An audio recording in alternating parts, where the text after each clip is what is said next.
এলাকা হলো বিল জানি না, বিল জানি থেকে ভিতরে ওই যে ওই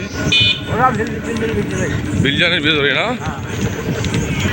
আমরা এখন যাব এলো ইউটিউব ভিলেজ, কুষ্টিয়ার নাম করা একটা ভিলেজ। এই ফুলজানি বাজার থেকে শিমুলিয়া গ্রাম, ওরা এখান থেকে 3 কিলো ভিতরে না। শুরু গ্রামে, গ্রামের রাস্তা অনেক সুন্দর। এই রাস্তা ধরে যাইতে হবে আমাদের মোল্লাপাড়া, শিমুলিয়া মোল্লাপাড়া ইউটিউব ভিলেজ।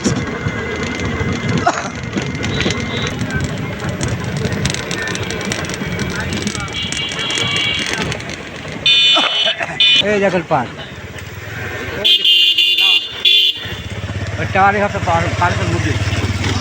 ওইটাই না। হ্যাঁ